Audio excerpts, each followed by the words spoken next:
আরে আজকে কাজ শেষ করতে তো অনেক দেরি হয়ে গেল, তাড়াতাড়ি করে বাসায় যেতে হবে। আবার আকাশও কালো হয়ে এসেছে, মনে হয় ঝড় বৃষ্টি হবে। আর আমার বাসাও তো অনেক দূরে, এখন যেতে পারবো নাকি? আরে গাড়ির আবার কি হইলো? আর একটু আগে তো আমি গাড়ির তেল ভরে আসলাম, ভুল করে আসলাম, তেল কি আবার শেষ হইলো নাকি? দেখি আবার চেষ্টা করি উঠে, গাড়ি চলে নাকি। আরে চল রে ভাই, চল তাড়াতাড়ি করে চল, আমাকে তাড়াতাড়ি করে বাসায় যেতে হবে, চল চল।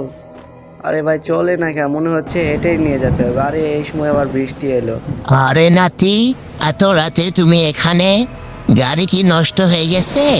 হ্যাঁ দাদু, আমার গাড়িটা নষ্ট হয়ে গেছে, কিন্তু আপনি কিভাবে জানলেন? আমি সবই জানি।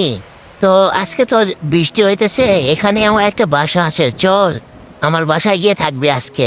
আচ্ছা চলেন, এই বৃষ্টিতে তো থাকাও যাবে না, আর গাড়িও তো নষ্ট। আজকে রাতটা আপনার বাসায় থাকি। তাড়াতাড়ি আসো নাতি, তোমার আবার সর্দি লেগে যাবে। হ্যাঁ এই তো আসতেছি।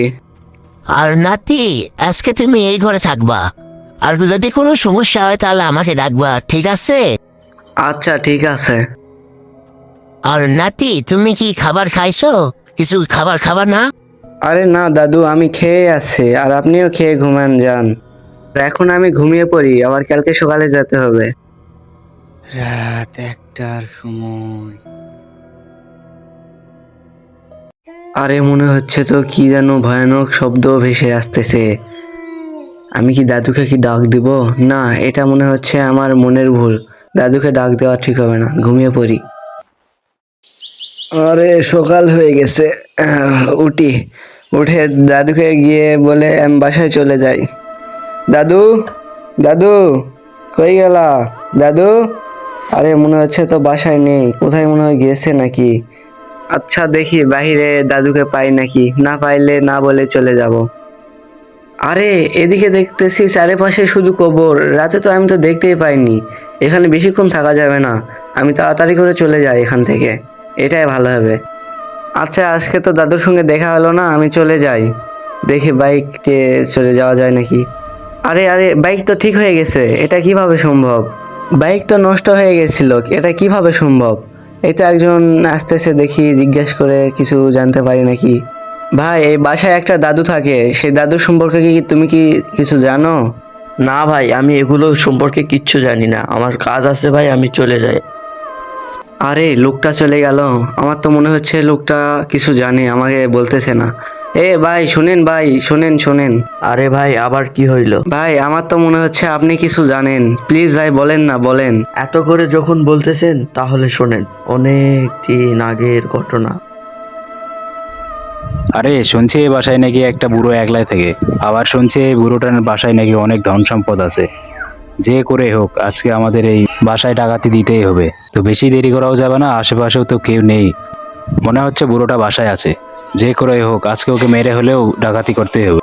তো তার দরজা তো দেখতেছি খোলা, এদিকে তো কিছুই নেই, অন্যদিকে যাই দেখি। আরে এদিকটাতে তো দেখতেছি একটা টাকার বাক্স। তো দেখি খোলার চেষ্টা করি। টাকার বাক্স তো অনেক শক্ত, মনে হয় চাবি লাগবে। ওদিকে দেখতেছি আরেকটা টাকার বাক্স। আজকে যে করে হোক ডাকাতি দিতেই হবে। এই বাক্সও তো অনেক শক্ত, আগে গিয়ে চাবি নিয়ে আসি। এখন যে চাবি কোথায় আছে কি করে বুঝবো? এ ঘরে তো কিছুই নেই, অন্য ঘরে গিয়ে দেখি।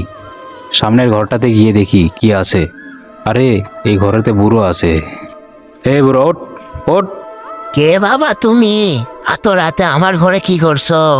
এত কথা না বলে টাকার বাক্সের চাবিটা দিয়ে দে আমাকে। বাবা, ওই টাকার বাক্স তো অনেক আগেই নষ্ট হয়ে গেছে। তোকে আর একবার বলবো দিয়ে দে, না হলে তোকে কিন্তু মেরে ফেলবো।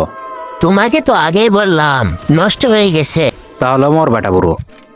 বুড়োটা তো মরেই গেল, এখান থেকে আমাকে তাড়াতাড়ি করে পালাইতে হবে, না হলে আবার কেউ দেখে ফেললে সমস্যা হবে। তাড়াতাড়ি করে পালাই,